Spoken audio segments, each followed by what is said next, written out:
Kashmiri Brethren, Pakistan हमेशा जिंदाबाद। ভারত শাসিত কাশ্মীরে বন্দুকধারীদের হামলার পর পাকিস্তান ও ভারতের মধ্যকার সম্পর্কের অবনতি হয়েছে। সিন্ধু নদীর পানি বন্টন চুক্তি স্থগিত এবং উভয় দেশের মধ্যকার প্রধান স্থল সীমান্ত বন্ধের পাশাপাশি পাকিস্তানের বিরুদ্ধে একাধিক পদক্ষেপ নেয়ার ঘোষণা দিয়েছে ভারত।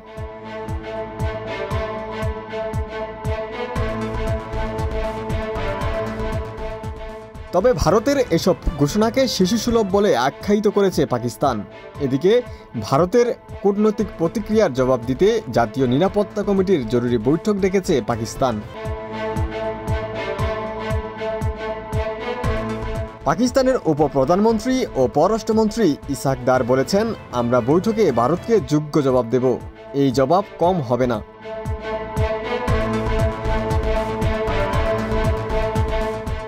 সংবাদ মাধ্যম বিবিসি বলছে, ভারত শাসিত কাশ্মীরের পেহেলগামে সন্ত্রাসী হামলার পর পাকিস্তানের সঙ্গে সম্পর্ক সীমিত করার বিষয়ে ভারতের সিদ্ধান্ত নিয়ে বিবৃতি দিয়েছেন পাকিস্তানের উপপ্রধানমন্ত্রী ইসাক দার।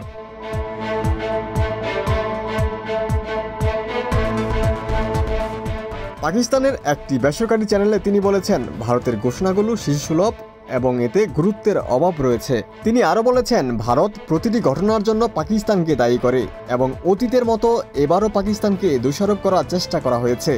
আমরা বৈঠকে ভারতকে যোগ্য জবাব দেব, এই জবাব কম হবে না। সিন্ধু পানি চুক্তির প্রসঙ্গে পররাষ্ট্রমন্ত্রী ইসাক দার বলেন, এই ইস্যুতে ভারতের সঙ্গে আমাদের দীর্ঘদিনের সমস্যা রয়েছে। ভারতের কাছে প্রমাণ থাকলে তার সামনে আনা উচিত।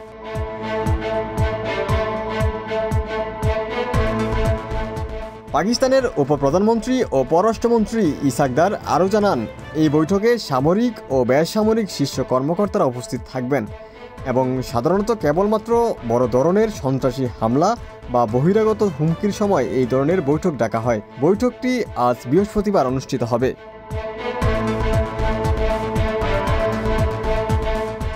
এছাড়া পাকিস্তান এই হামলাকে ভারতের ফলস ফ্ল্যাগ অপারেশন বলে আখ্যা দিয়েছে। অর্থাৎ তারা দাবি করছে, ভারত নিজেরাই এই হামলা সাজিয়েছে যেন পাকিস্তানের উপর দোষ চাপানো যায়। পাকিস্তান আরও জানিয়েছে, ভারতের কূটনৈতিক সিদ্ধান্তগুলো প্রত্যুত্তরমূলক জবাব দেওয়া হবে।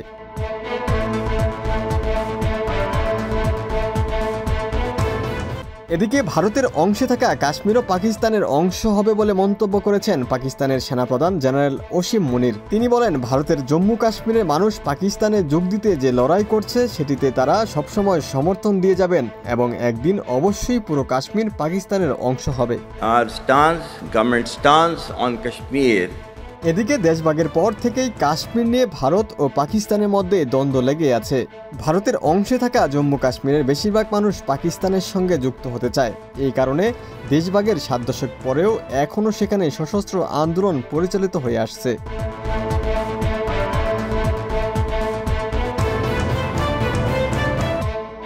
এর আগে গত মঙ্গলবার জম্মু ও কাশ্মীরের পেহেলগামে সন্ত্রাসী হামলার ঘটনা ঘটে। এই হামলায় 26 জন নিহত এবং বহু মানুষ আহত হন। এরপরে ভারত সরকার পাকিস্তানের সঙ্গে কয়েক দশকের পুরনো সিন্ধু পানি চুক্তি স্থগিত করে এবং পাকিস্তানি নাগরিকদের আগামী 1 মের মধ্যে ভারত ছেড়ে যাওয়ার নির্দেশ দেয়। ওমর ফারুক, ঢাকা প্রকাশ।